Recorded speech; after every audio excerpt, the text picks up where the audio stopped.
So Chicago Autism Network is a 501c3 nonprofit organization dedicated to helping families find and afford effective autism therapy and supports.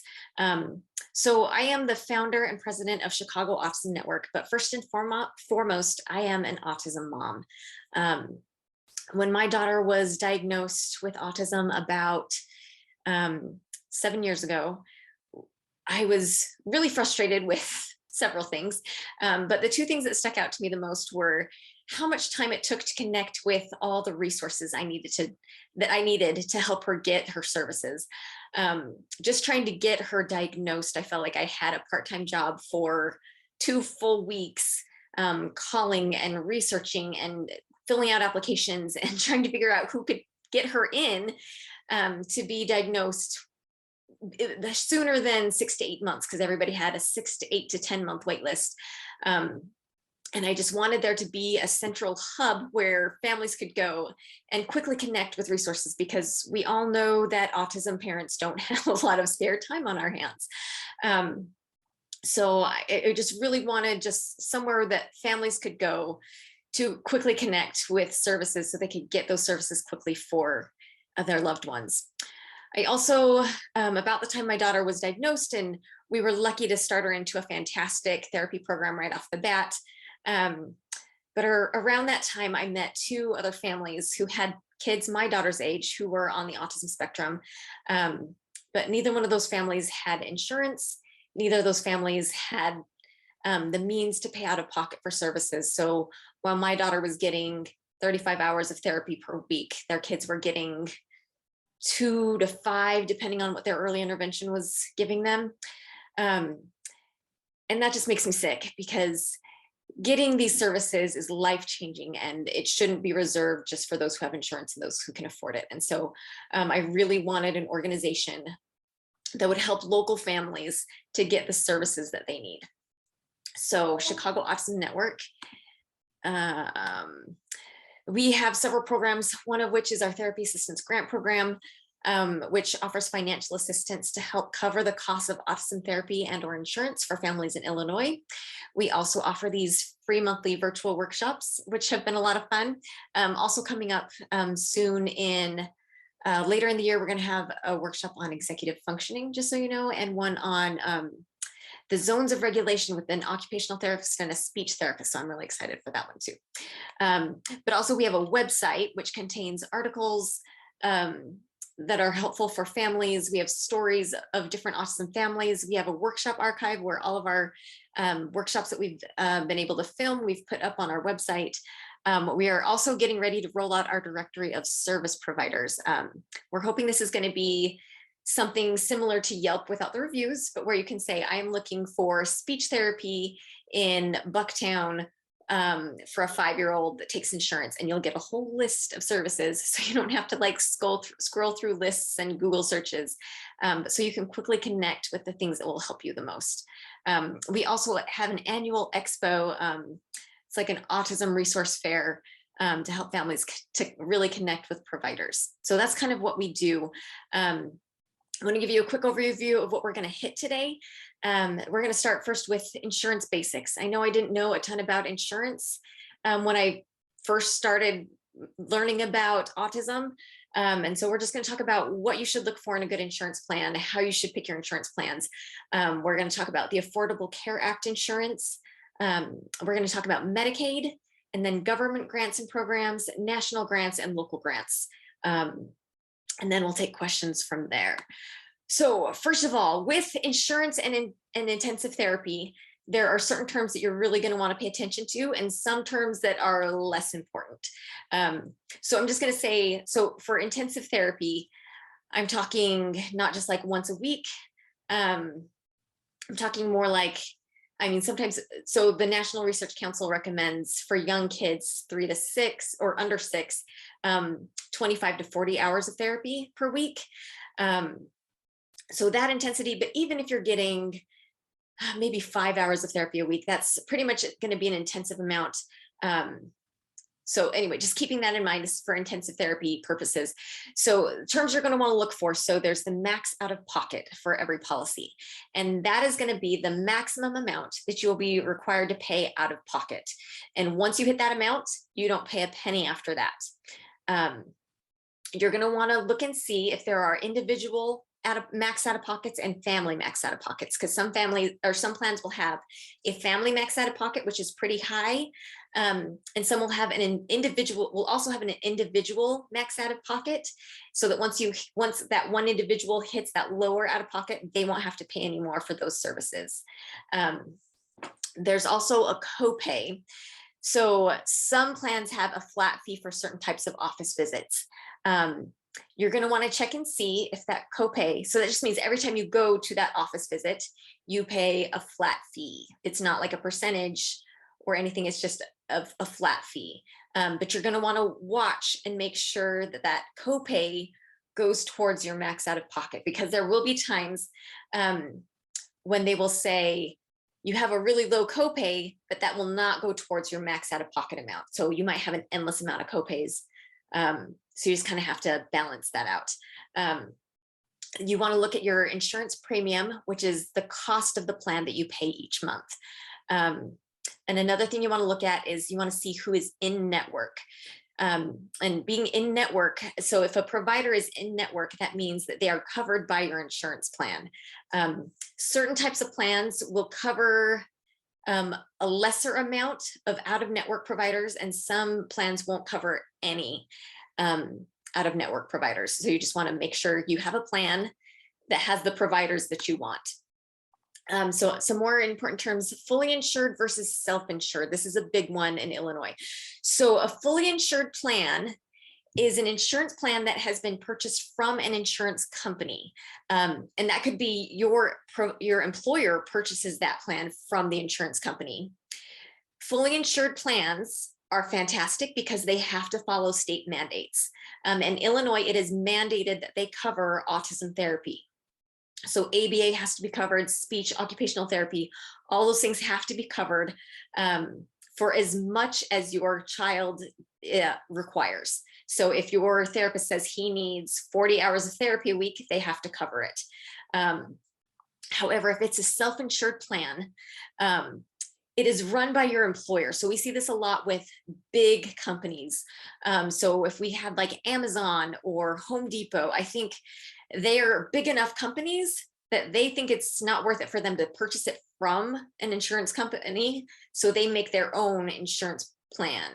And sometimes it has the name Blue Cross Blue Shield or Anthem or Aetna or whatever, but it's a self-insured plan because they run it. So if it is self-insured plan, they do not have to follow any state mandates. And oftentimes they do not choose to cover autism therapies at the same rate as they should, as the state mandates. So you'll just want to ask your employer, if you get your insurance from your employer, if it is a self-insured plan or a fully insured plan, because that makes a difference. You also want to look at HMO versus PPO. And HMO is a health maintenance organization. So HMOs typically cost less with the monthly premiums. And they have lower out-of-pockets, but the problem is they aren't covered. They don't cover any out-of-network providers, and they're not frequently accepted by therapy providers. I don't know of a lot of therapy providers who take a lot of HMOs. So what you probably want to gravitate towards are the PPOs, or the preferred provider organizations.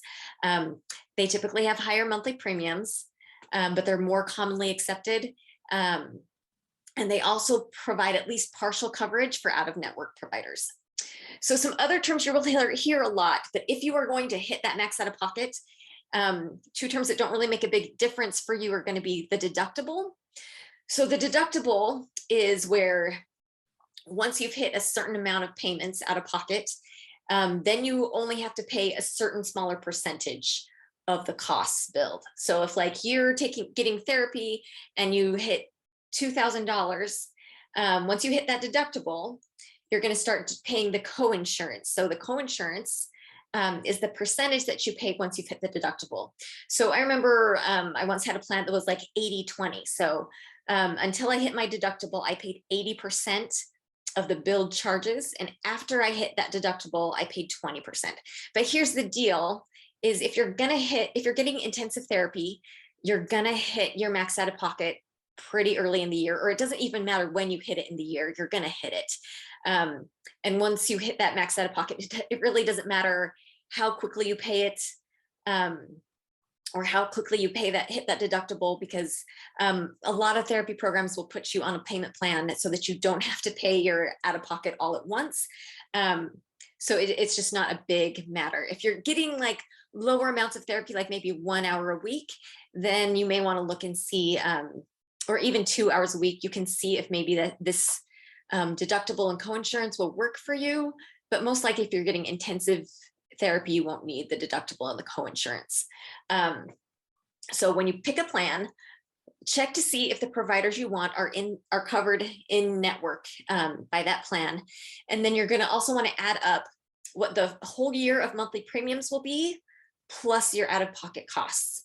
And that's, you want to consider for therapy, but then also if there are other medical conditions, what will your lump sum be out of pocket at the end of the year? And just so you know, I've had people ask about adults.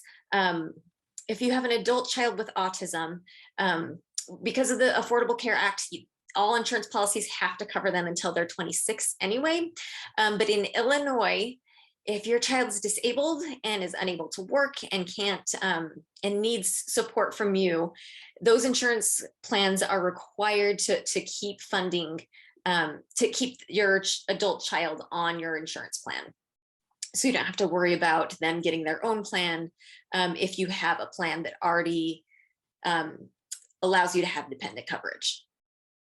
Okay, if you do not have employer insurance, or if you have self-insured employer insurance that doesn't cover the autism therapy costs that you need, you can look into getting therapy through the ACA.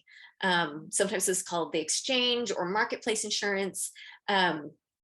The way it works is open enrollment is typically November 1st till about December 15th of every year.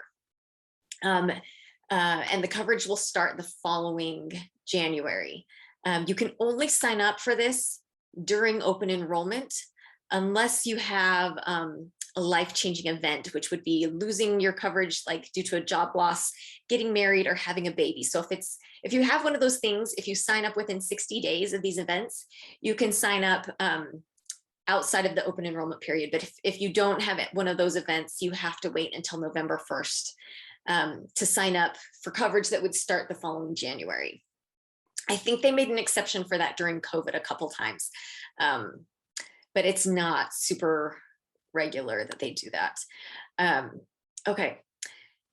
Now, so something that I have learned is that if you, let me preface this, plans change a little bit from year to year, but the last couple of years, if you have been getting only clinic-based ABA therapy, no other therapies, and you don't have any other big medical expenses, the best plan to get is the BCBS Blue Choice Preferred Gold PPO 204 plan.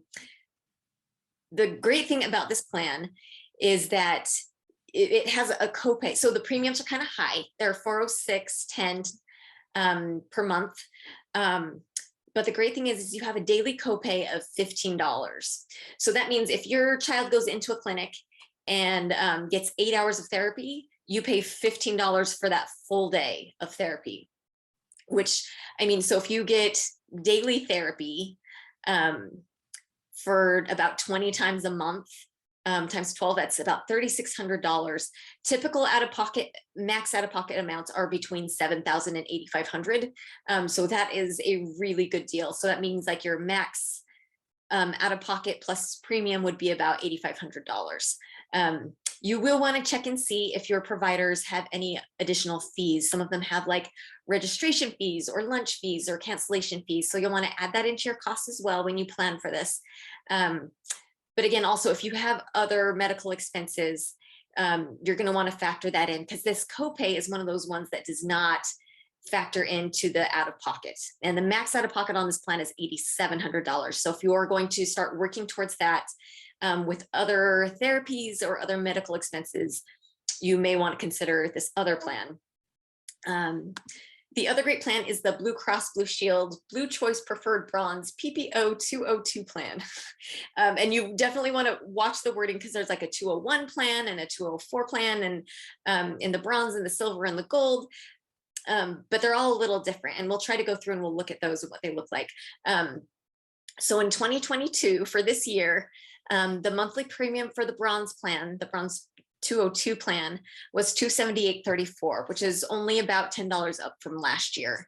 The max out of pocket on this plan is $7,000, because they don't have a copay that works the way the gold plan does. So if you are getting a variety of therapies, in-home therapy or in-home therapy services, or you have other medical expenses, you'll want to go with this plan. The gold plan only works for in-clinic ABA. For some reason, they clarify it differently. The different office visits for speech therapy and OT don't count as a for that copay. So this is the one you want if you are getting a variety of therapies, or if you're getting a combo of in-home therapy and in-clinic therapy.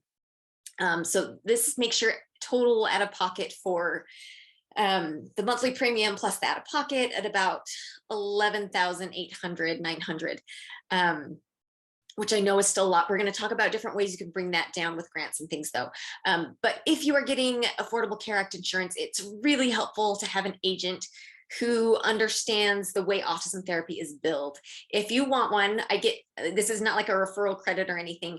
I highly recommend John Scomal. He's the guy I go to and that I refer my families to, because he has a real strong understanding of how to make sure families pay the least amount, but still get everything covered that they need. Okay.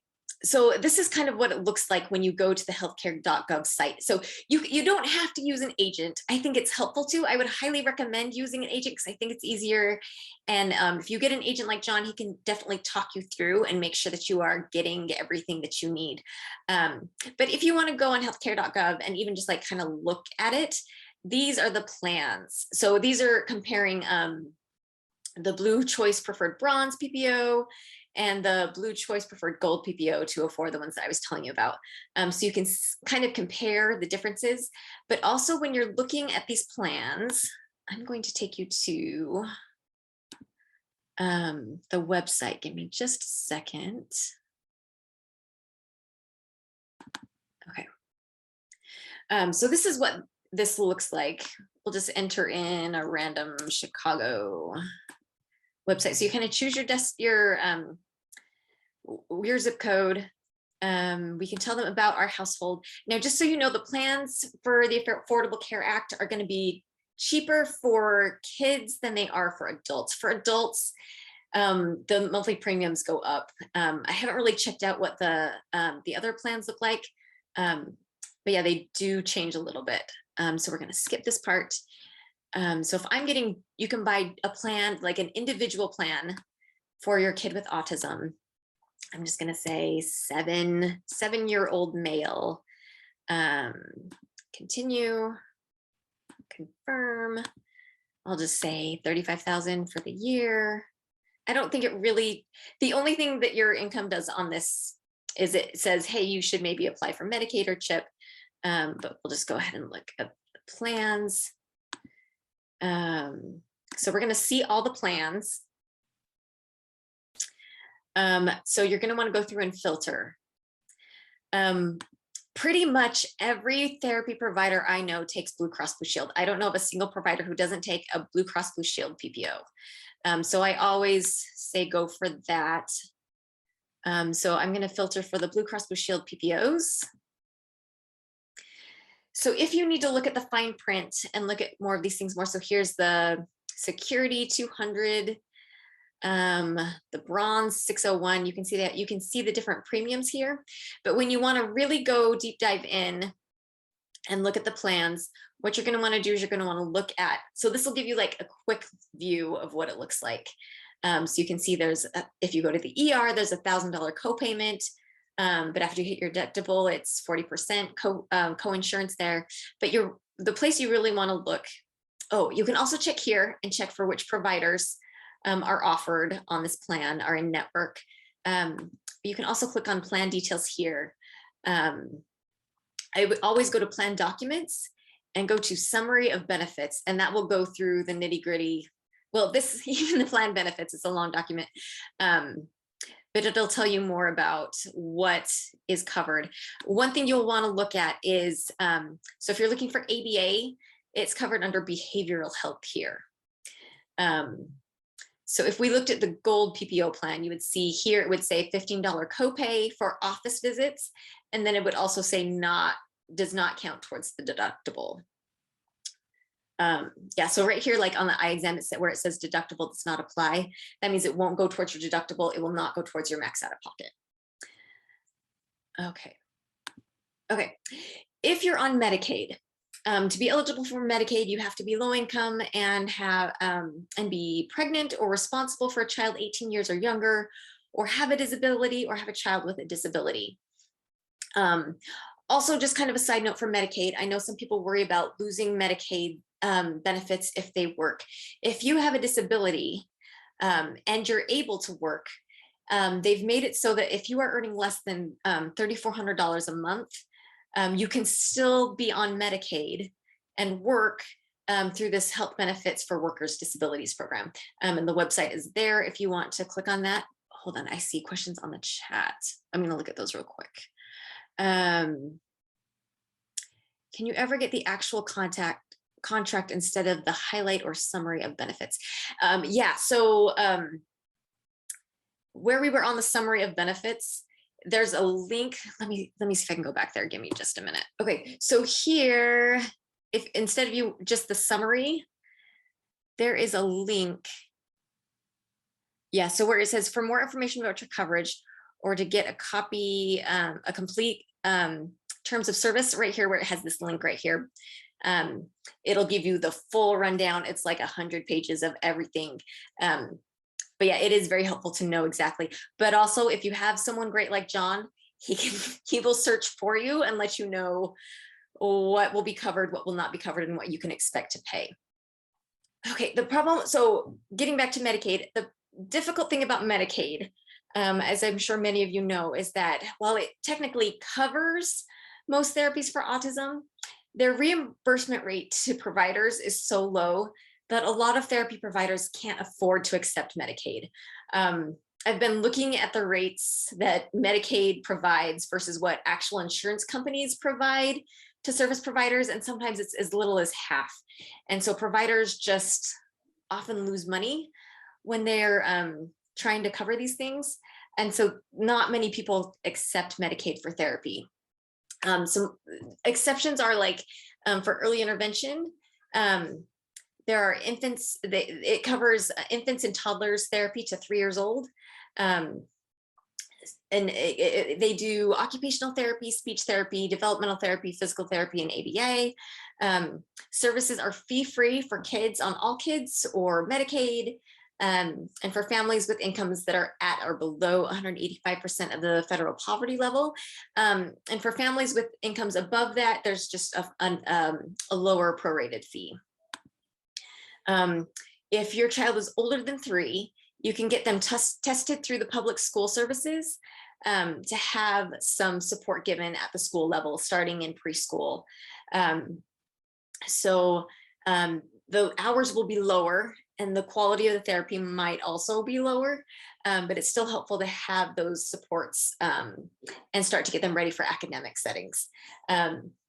Another place you can go for Medicaid services are hospitals. Most hospitals will accept Medicaid, especially for speech and OT. And here's a list of a few hospitals. If you are in the Chicago area, the DePaul University Speech and Language Clinic offers services on a donation base. So you just have to, you pay what you can. If you cannot pay, that's okay as well. But they're pretty fantastic. So you should, if you're in the region, That's really helpful. This is a reason I'm going to email you this PowerPoint, is for this list right here. There are several clinics in Illinois recently who have been able to become Medicaid providers. I've talked to some of them have zero wait list. And I also asked them about what the fee was like, if there was a big out-of-pocket fee for families who are getting ABA on Medicaid. And the provider I spoke to said that the fee is pretty nominal. It's pretty small. So if you need ABA and you're on Medicaid, please be sure to contact these clinics and get your services started.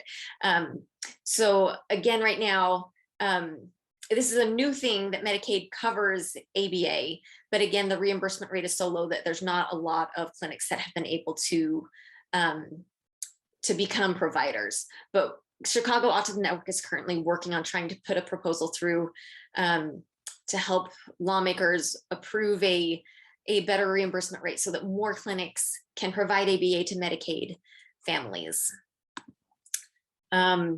So here's an important grant. We're going to talk more now about grants that will help you to cover these costs.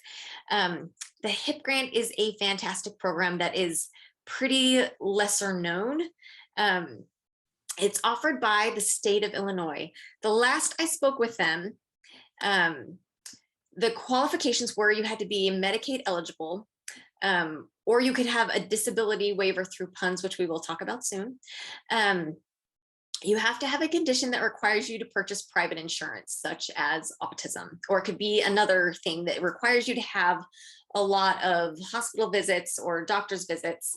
So you just have to be cost effective is what they call it, which means that your visits without insurance would be, I think, 2.5 times your premium, which is not hard to do with autism therapy. And once you've done that once you've paid for insurance for 6 months and you have 6 months of the EOBs, the explanation of benefits, showing that you would be cost effective, the state of Illinois will start reimbursing you the costs of the insurance premiums, whether it's a marketplace plan, whether it's a plan you're purchasing through your employer or a private plan you're purchasing. They will reimburse you the costs of those plans for every time you submit that receipt and for as long as you are eligible through these qualifications. And I'm just going to say that the great thing about the HIP grant is that since not a lot of people know about it, the office is pretty quick in getting back to you. It's pretty common with state service offices that have really long wait times, or you send in your application and you don't hear back for 6 months. This one, every time I've heard about it, they've approved it within a month and then started sending reimbursements. So I highly recommend applying. You can't find their application on their website for some reason. So I asked them to send it to me and I put it on our website. You can find it at chicagoautismnetwork.org/financial resources. Then you just have to email your application to this email address, or you can physically mail it here, and then they will get in contact with you to get all the rest of the documentation that they require. And here's their number. The majority of times that I've called this number, I've spoken to a human within 2 minutes, so it's not like typical Illinois services. It's a pretty great program. Okay, there's also PUNS. PUNS is, first, I'm not sure why the U is in there. It is the prioritization of needs for services. It is a waiting list for people who need services. And as funds become available, they will contact you to coordinate. So this is how you get a disability waiver or a Medicaid waiver to provide financial support for in-home supports or respite care, job coaches if your child is at employment age, residential living arrangements, community day services, adaptive equipment.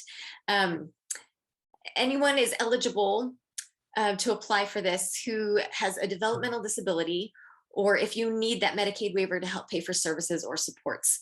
The way you apply is you have to go to a local ISC office. So that's the Independent Service Coordination. To find your local office, you can visit that website right there.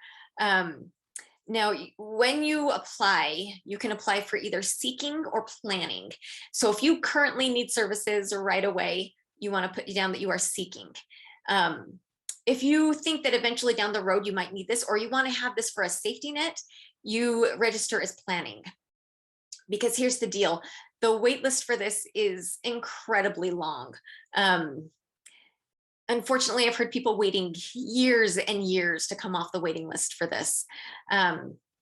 They do try to prioritize those who have serious safety and health needs. So if you are homeless, if you have an incapacitated caregiver, if your child has dangerous behavior, such as eloping or self-injurious that could really put them in danger, they try to prioritize those cases first. But they will call you every year to make sure you want to renew your application. So you have to say yes, or they'll boot you off the list. But I've been told that this is a really good thing to get, even if you don't think you need it currently, because you never know when you will need it, and you'll want to be on there when you do need it. And even if, like, you think eventually, if my child is going to want to have living services, a place to live when they're an adult, or when I'm not here to take care of them, you probably want them on that list so that they can have those services when it is ready. Okay, I see a question in the chat I'm going to look at real quick. Do you know why there's such a long waiting list for PUNs? I think it has to do with funding. I think there's just such limited funding for it, and so many people who need it that they can't service everyone at once, unfortunately. Okay, so Suzanne Aaron says, once you are in the seeking category, there is a new policy that you won't wait more than 5 years. So it's less than 5 years now. So that's great. Let's see. Yeah, it's really limited funding and prioritization in Springfield. Lisa Barb says the new policy is actually you won't wait more than 5 years. Yeah. So actually your child will get pulled by 27 or 23. Yeah, so unfortunately, this is not the most effective route. I have heard of families who have gotten on and gotten that support. It's one extra program. It doesn't cost to apply, so it's good to apply and see what you can get. But when you apply, make sure you say if there are any circumstances that you have that would help prioritize you to the top of the list, because that would be helpful.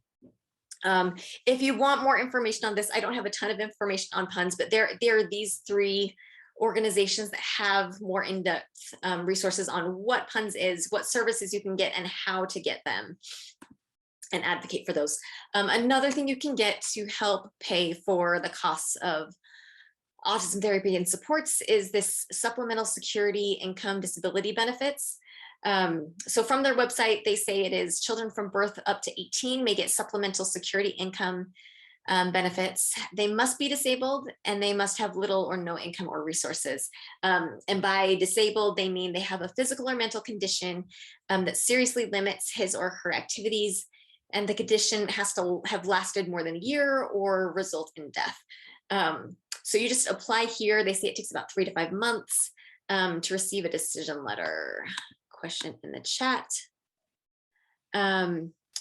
If approved for PUNs, would that help me pay for the cost of ABA? I don't think they help with ABA. I could be wrong. But one thing I have heard someone doing is that they were approved for PUNs and they got that Medicaid waiver. And so from there, they got the HIP grant. And so HIP grant paid for all of their insurance premiums. So that's one less cost you would have to pay. So if, for example, like if you could get the Medicaid waiver through PUNs and you don't have to pay for insurance because you could get the HIP grant, then theoretically you could get, like, if you do in-clinic ABA, like we talked about, you could get the gold PPO plan and pay $15 per day of therapy, which is a much more manageable way of doing it. So that's the best that I know. I know there are a lot of people who know more about PUNs than I do. So if you have any extra knowledge to add to that, feel free to type that in the chat or wait until the Q&A and we can talk more about that. Okay, here are some other grant opportunities. So my organization takes applications for grants, and we always ask, are you receiving any other funding? I have seen a decent amount of applications come through saying that they have received assistance from the United Healthcare Children's Foundation. So this is one that's not impossible to get. They offer grants of up to $5,000 to help cover out-of-pocket costs from medical conditions, including autism. Here are the income requirements here for different families, sizes. Your child has to be 16 years of age or younger at the time you apply. If you are applying for ABA, for whatever reason, they only cover ABA costs for kids ages 3 to 6. And I think they say that you can apply for this grant more than once, but you can only get 2 ABA grants, is what their website says. You also have to already have commercial and health insurance, either through your employer or through individually purchased options, not Medicaid. And you can't currently be receiving any other grants to help with out-of-pocket costs. Another one I see, I've seen a handful of times, is the Healthwell Foundation. They provide up to $3,000 of financial assistance to help pay for prescription copays, health insurance premiums, deductibles or coinsurance, pediatric treatment costs, and travel costs, which I'm sure is really helpful right now with gas prices at what they are. You just have to make under 500% of the federal poverty limit, and have insurance that covers part of the cost of treatment. They say it can be private or Medicaid, but you'll want to check in on that. To apply for this one, you have to call. They don't accept online applications. Another one I've heard about, but I've never heard of anyone getting funded through this, is the Autism Care Today grant. They provide up to $5,000 in financial assistance to help pay for a variety of supports. It can be therapy, it can be safety items such as GPS trackers or fences, AAC items, pretty much anything you can justify, I need this for my child. I think they're open to covering, but they do not fund transportation requests, personal needs, or hyperbaric oxygen therapy. But they typically accept applications quarterly in their online portal. So I think that one's worth giving a shot to. For Chicago Autism Network, our grants, you can apply for up to $8,500 to help cover costs of therapy and or insurance premiums. It's open to all ages. It's open to anyone in Illinois, though we do try to prioritize families in underserved communities. If you are accepted for a grant, we make payments directly to either the therapy clinics or the insurance companies. And these grants are typically, we open our applications towards the end of August, and they're due by October 1st. And we try to announce decisions by November 1st so that you can know if you have the funds to purchase that plan, the Affordable Care Act plans if needed. And you can find information about that on our website at chicagoautismnetwork.org/grants. And we always send out an email announcing when it is posted, and we post on social media as well. So you can follow us and know when that's going to be posted.